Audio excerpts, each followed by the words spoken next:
برف باری میں ایک عجیب سی بات ہے نا؟ جی بالکل۔ ایک طرف تو یہ اتنی خوبصورت اور پرسکون ہوتی ہے کہ لگتا ہے جیسے دنیا ایک سفید چادر کے نیچے سو گئی ہو۔ صحیح۔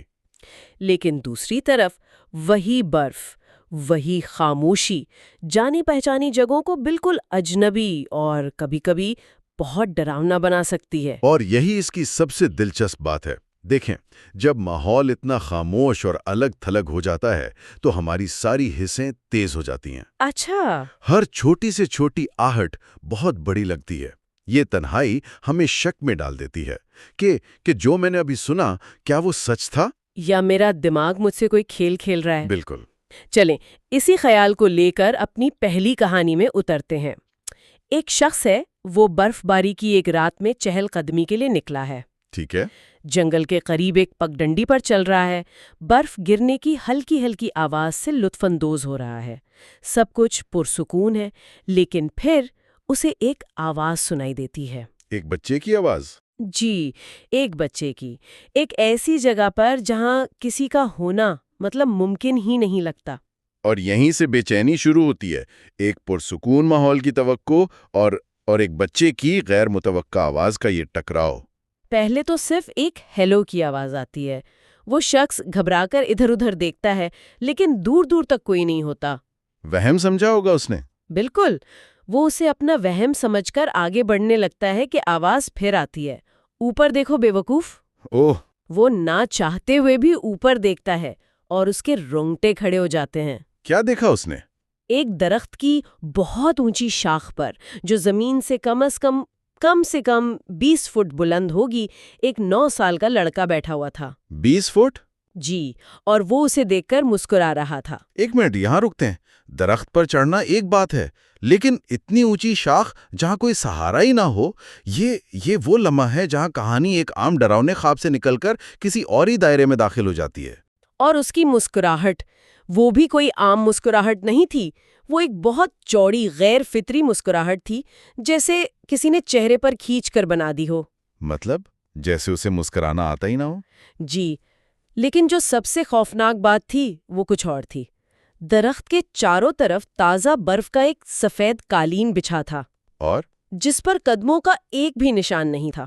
بالکل، یہ ناممکن ثبوت کا نہ ہونا یہ ہمارے اس خوف کو نشانہ بناتا ہے کہ کچھ ہستیاں ہمارے مادی قوانین سے بالاتر ہیں، وہ ثبوت نہیں چھوڑتی۔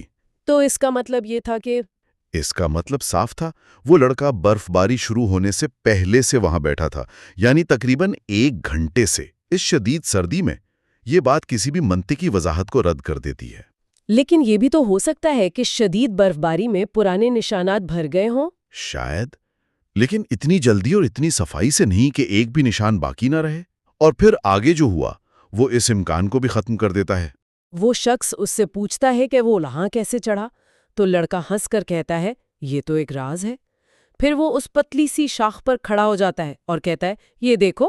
اور اس سے پہلے کہ وہ شخص کچھ سمجھ پاتا، لڑکا خود کو پیچھے کی طرف گرا دیتا ہے۔ کیا 30 فٹ کی بلندی سے؟ جی، 30 فٹ۔ وہ اپنی پیٹھ کے بل برف پر گرتا ہے۔ ایک ایسی خوفناک آواز آتی ہے جیسے ہڈیاں ٹوٹ گئی ہوں۔ اوہ خدایا! وہ شخص یہ سوچ کر اس کی طرف بھاگتا ہے کہ وہ مر چکا ہوگا، لیکن اس کے پہنچنے سے پہلے ہی وہ لڑکا ایک جھٹکے سے اٹھتا ہے۔ اسے خراش تک نہیں آئی۔ وہ خراش تک نہیں، اور پھر وہ قہقہے لگاتا ہوا جنگل میں بھاگ جاتا ہے۔ یہاں خوف کی نوعیت بدل جاتی ہے۔ یہ صرف ایک عجیب و غریب منظر نہیں رہا، یہ فطرت کے اصولوں کی کھلی خلاف ورزی ہے۔ بالکل۔ اور یہ خوف جسمانی حملے میں بدل جاتا ہے۔ وہ شخص حیرت اور دہشت کے عالم میں اس کے پیچھے بھاگتا ہے۔ قہقہوں کی آواز اس کا پیچھا کر رہی ہوگی۔ جی، جیسے ہی وہ ایک درخت کے پاس سے گزرتا ہے، وہی لڑکا اس کی پیٹھ پر چھلانگ لگا دیتا ہے، اسے زمین پر گرا کر اپنے ناخنوں سے اس کی گردن نوچنے لگتا ہے۔ اچھا؟ وہ کسی طرح اسے دھکا دے کر وہاں سے بھاگتا ہے۔ اب اس کے پاس ثبوت ہے، اس کی گردن پر زخم ہے، خون ہے، یہ کوئی وہم نہیں تھا۔ جی، یہ وہم نہیں تھا، لیکن جب پولیس آتی ہے اور تحقیقات کرتی ہے تو انہیں برف میں صرف ایک شخص کے قدموں کے نشانات ملتے ہیں، صرف اس راوی کے۔ جی، لڑائی جھگڑے کا کوئی نشان۔ یہ وہ تضاد ہے جو انسان کو پاگل کر سکتا ہے، ایک حقیقی حملہ جس کا کوئی سراغ نہیں ملتا۔ آپ خود اپنی آنکھوں پر کیسے شک کر سکتے ہیں؟ پہلی کہانی میں تو خطرہ انسان کی شکل میں تھا، چاہے وہ انسان تھا یا نہیں، لیکن بعض اوقات یہ خطرہ بالکل غیر متوقع شکل میں بھی آ سکتا ہے، جیسے اس 19 سالہ نوجوان کے ساتھ ہوا جو ایک برفانی طوفان میں پیدل نکلا تھا۔ اور یہاں بھی دیکھیں ماحول کلیدی کردار ادا کرتا ہے۔ وائی فائی بند ہے، سڑکیں سنسان ہیں، گھر ایک دوسرے سے بہت دور ہیں، یہ تنہائی کا احساس یہ ہمارے ذہن کو غیر معمولی واقعات کے لیے تیار کر دیتا ہے۔ بالکل، ہم ہر آہٹ اور ہر سائے سے چوکنا ہو جاتے ہیں۔ تو وہ اپنے دوست کے گھر جا رہا ہوتا ہے جو کوئی 1.5 میل دور ہے۔ شروع میں تو اسے برف میں چلنا اچھا لگتا ہے، لیکن جلد ہی اسے اپنی تنہائی کا شدید احساس ہونے لگتا ہے۔ اور پھر تبھی اسے دور سے ہیڈ لائٹس نظر آتی ہیں۔ ایک برف ہٹانے والا ٹرک سنو پلو آہستہ آہستہ اس کی طرف آ رہا ہوتا ہے۔ اسے دیکھ کر اسے کچھ تسلی ہوتی ہے کہ چلو کوئی تو ہے، لیکن ظاہر ہے کچھ غلط ہوتا ہے۔ بہت غلط۔ ٹرک اچانک بے قابو ہو کے سڑک سے اترتا ہے اور سیدھا درختوں سے جا ٹکراتا ہے۔ ایک زوردار دھماکہ ہوتا ہے اور پھر موت جیسی خاموشی۔ اس کا پہلا رد عمل بالکل فطری ہوتا ہے، ایک حادثہ ہوا ہے، کسی کو مدد کی ضرورت ہوگی۔ چکا ہے، انجن ابھی بھی چل رہا ہے، ہیڈ لائٹس آن ہے، لیکن کیبن خالی ہے۔ کیبن خالی ہے، اور پھر وہی خوفناک تفصیل جو پچھلی کہانی میں تھی، قدموں کے نشانات کا نہ ہونا۔ ایک بھی نشان۔ ٹرک کے ٹائروں کے نشان تو برف میں واضح ہیں، لیکن ٹرک کے ارد گرد کسی کے باہر نکلنے کا کوئی ثبوت نہیں۔ یہ تو جیسے حقیقت میں خلل جیسا محسوس ہوتا ہے، ایک گلچ ان دی میٹرکس۔ معاملہ صرف ڈرائیور کے غائب ہونے کا نہیں ہے، بلکہ اس واقعے کے اصول ہی غائب ہیں۔ ڈرائیور کہاں گیا اور کیسے گیا؟ یہی سوال اس واقعے کو ایک عام حادثے سے نکال کر ایک ناممکن معمہ بنا دیتا ہے۔ وہ نوجوان وہیں کھڑا اس خالی ٹرک کو دیکھ رہا ہوتا ہے کہ اسے اچانک شدید ناقابل بیان خوف کا احساس ہوتا ہے۔ اس کی ساری حصیں اسے چیخ چیخ کر کہہ رہی ہوتی ہیں، یہاں سے بھاگو ابھی۔ اندر کی آواز۔ وہ اس پر بھروسہ کرتا ہے اور واپس مڑتا ہے۔ جیسے ہی وہ مڑ کر بھاگنا شروع کرتا ہے، اسے اپنے پیچھے سے مدد کے لیے پکارنے والی ایک آدمی کی آواز سنائی دیتی ہے۔ وہی مدد جس کے لیے وہ خود وہاں گیا تھا۔ یہ نفسیاتی طور پر بہت طاقتور لمحہ ہے۔ اور خوف یہیں ختم نہیں ہوتا۔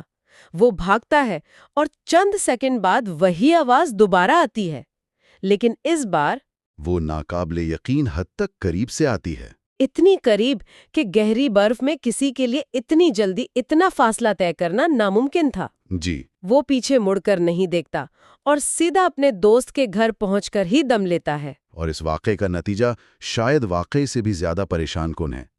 جب پولیس کو بلایا جاتا ہے تو انہیں اس سڑک پر ٹائروں کے کوئی نشانات نہیں ملتے، کوئی ٹرک نہیں، کوئی حادثے کا ثبوت نہیں۔ وہ اس کی کہانی کو من گھڑت قرار دے دیتے ہیں۔ یہ چیز اس نوجوان کو خود شک میں مبتلا کر دیتی ہے۔ کیا یہ سب اس کا وہم تھا؟ انتہائی سردی اور تنہائی میں اس کے دماغ نے یہ سب خود بنا لیا تھا؟ یہ شک شاید سب سے خوفناک حصہ ہے، جب آپ کو ایک ایسی حقیقت سے لڑنا پڑے جسے کوئی اور تسلیم ہی نہ کرے۔ صحیح۔